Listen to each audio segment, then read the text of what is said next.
আজ সকাল 7:30 থেকে বগুড়া 6 আসনের উপনির্বাচন এবং শেরপুর 3 আসনের সাধারণ নির্বাচনের ভোট গ্রহণ শুরু হয়েছে।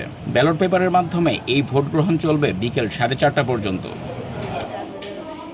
13তম জাতীয় সংসদ নির্বাচনে বগুড়া 6 আসনে জয়লাভ করেছিলেন প্রধানমন্ত্রী ও বিএনপি চেয়ারপারসন তারেক রহমান। তিনি আসনটি ছেড়ে দেওয়ায় আজ এখানে উপনির্বাচন অনুষ্ঠিত হচ্ছে।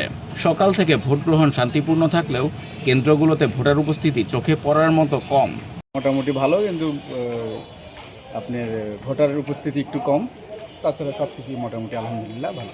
বগুড়া শহরের সেউজগাড়ি ও ঠনঠনিয়া সরকারি প্রাথমিক বিদ্যালয় সহ বিভিন্ন কেন্দ্র ঘুরে দেখা গেছে ভোটারদের কোনো দীর্ঘ লাইন নেই। প্রথম 2 ঘন্টায় এই আসনে ভোট পড়েছে মাত্র 7.23%। এখানে মূল প্রতিদ্বন্দ্বিতা হচ্ছে বিএনপির রেজাউল করিম বাদশা এবং জামায়াতে ইসলামীর আবিদুর রহমান সোহেলের মধ্যে। এই আসনে মোট ভোটার সংখ্যা 4,50,309। ভোটার উপস্থিতি কম হওয়া প্রসঙ্গে রিটার্নিং কর্মকর্তা ও জেলা সিনিয়র নির্বাচন কর্মকর্তা ফজলুল করিম দ্য ডেইলি স্টারকে বলেন, ভোটার আমার দায়িত্ব, রাজনৈতিক দলে যারা প্রার্থী প্রতিনিধি তারা প্রচার দায়িত্ব তাদের। আমাদের ইলেকশন কমিশনে আসে ভোটার আমার দায়িত্ব না। যারা ভোট দিতে আসবে যেটুকু ভোট হবে সেইটুকুই কাউন্ট করে আমরা রেজাল্ট তৈরি করব। এখানে ভোটার টার্ন ওভার বেশি কম এইটার দায়িত্ব কিন্তু ইলেকশন কমিশন আমাদের না। নির্বাচনের নানা অনিয়ম নিয়ে সাংবাদিকদের কাছে সকাল 11:30টায় বগুড়া মালতীনগর সরকারি প্রাথমিক বিদ্যালয় কেন্দ্রে অভিযোগ করেন জামায়াত প্রার্থী আবিদুর রহমান সোহেল।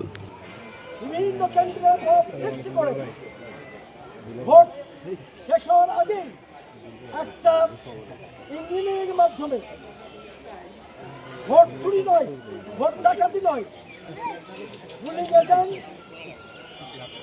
পুলিং অফিসার এবং প্রিজাইডিং অফিসারের সমন্বয়ে সব কেন্দ্রে নয়, তারা নির্দিষ্ট কিছু কেন্দ্রে এই ইঞ্জিনিয়ারিং এর ব্যবস্থা করবে।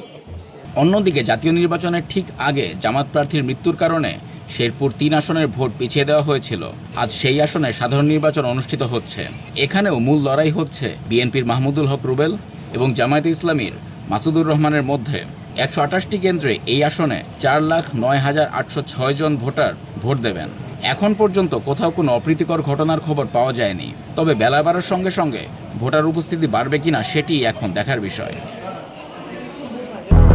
200-র বেশি সার্ভিস ও ফিচারে লেনদেনের সব বিকাশ অ্যাপে সম্ভব।